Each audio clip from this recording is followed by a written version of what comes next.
Course et régate, Nicolas Venance, Course et régate, une émission d'actunautique.com. Jérémy Bayou vient tout juste d'arriver au Sable d'Olonne, escorté par les semi-rigides de Charal Sailing Team.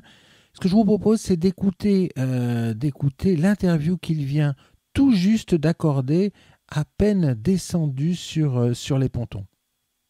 Maintenant, à un moment, faut essayer d'avancer. Ce qui est dur, en fait, c'est la décision de faire demi-tour, quoi. Parce que,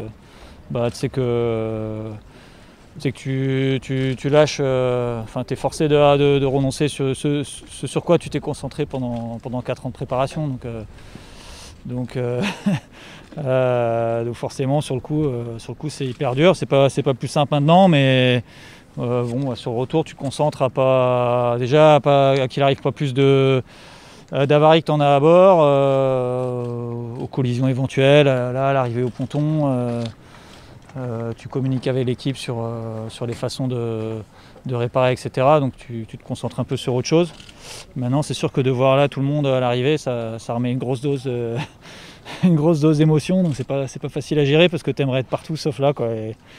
Et c'est heureux qu'il y ait des gens, mais voilà, c'est un peu triste quand même, quoi. Donc voilà, ça donne de l'énergie, mais c'est pas évident à gérer.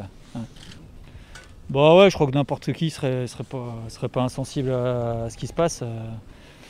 Voilà, et puis encore une fois, la course s'arrête, quoi. Donc alors il y en a peut-être certains vont dire c'est que du sport, mais c'est du sport, quoi. Et moi c'est tout, j'ai tout mis là-dedans depuis 4 ans ou plus, quoi. Donc ouais, le coup d'arrêt il est quand même très brutal.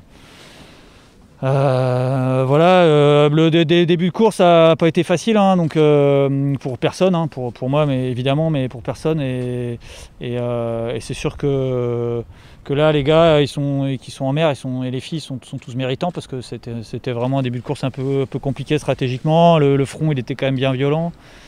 Donc voilà, tu avais envie de sortir de là. Là, ils en sont sortis, ils méritent, ils vont retrouver du vent portant. Je pense que c'est vraiment mérité. Et ils ont réussi à passer, c'est vraiment tous des grands marins. Je pense qu'il faut pas. Voilà, faut pas, je dis pas qu'il faut pas s'attarder sur mon cas, mais le principal, c'est les gens qui sont encore en course. Et tous ceux qui sont en course méritent vraiment de l'être.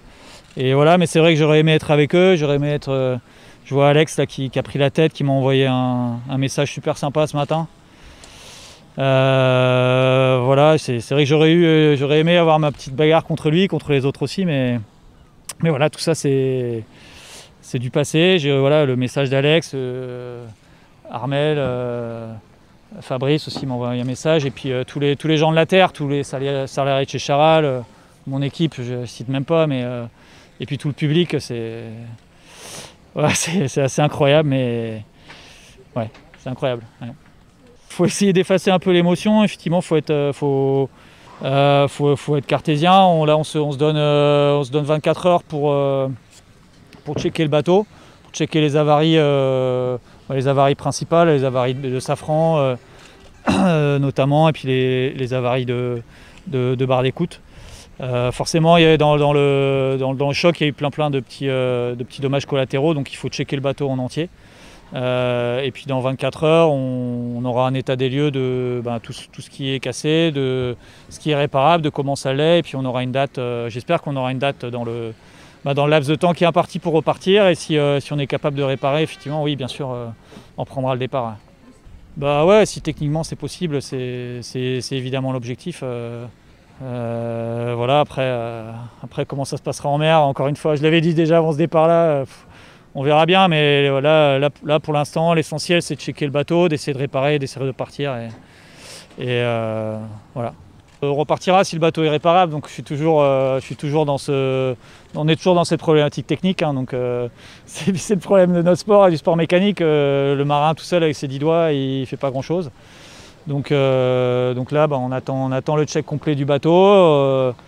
Moi, je suis convaincu qu'on va réussir sur ce que je vois, à réussir à réparer. Maintenant, le diable se cache souvent dans le détail, et il va falloir expertiser. J'ai vu que les experts sont là, le chantier est là, les archis sont là.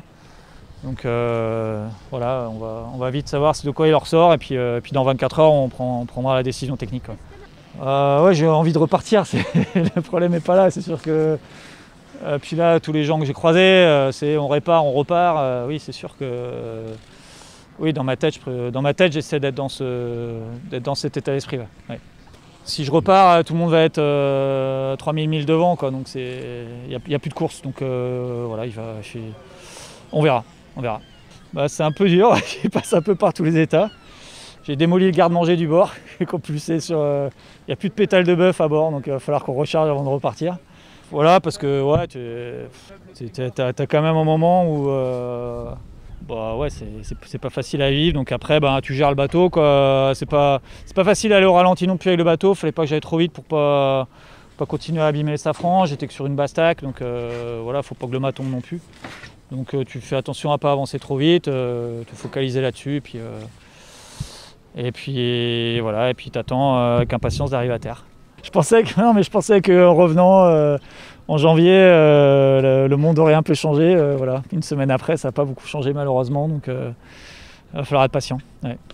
Ouais, j'ai vécu des trucs tellement durs, mais des trucs tellement beaux aussi sur cette course que c'est le contraste en fait qui fait que cette course elle est si particulière, quoi. Donc voilà, statistiquement, c'est sûr que je suis pas le mieux loti.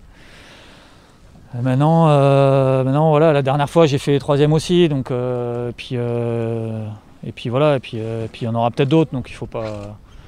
Voilà, c'est une course dure, tu le sais quand tu viens, tu le sais, il n'y a pas de, y a pas de surprise. Quand tu le vis, c'est pas, quand tu vis des revers comme ça, c'est pas agréable du tout. Sur le moment, tu as envie d'être partout ailleurs que sur ton bateau et dans cette situation-là, mais voilà, t'es là parce que tu as bien voulu y être, parce que tu as choisi d'y être. Et tu sais avant de partir les éventuels scénarios qui peuvent arriver, et des scénarios dingues comme celui-là, quoi. C'est sûr que j'ai jamais été aussi près. Et voilà, et ça te tombe dessus, puis tu tapes un truc et puis c'est fini, quoi. Donc voilà, faut arriver à vivre avec, sinon faut pas faire ça. Ouais. Moi je suis plus en mer. Pour l'instant, il y a une superbe course devant, ça navigue vraiment bien. Tactiquement, le petit coup à terre de Le Cam et compagnie, c'était du grand Le Cam. Donc voilà, la course elle est belle. Il faut continuer à encourager ceux qui sont encore en course. Bah ouais, c'est le contraste qui fait tout ça. Hein. C'est sûr que voilà, donc moi je suis du côté obscur ce coup-là. Voilà, Jean Le Cam par exemple, c'est super beau ce qu'il fait, c'est ce contraste-là qui nourrit pas l'imaginaire, mais la réalité de cette course qui est juste à part. Ouais.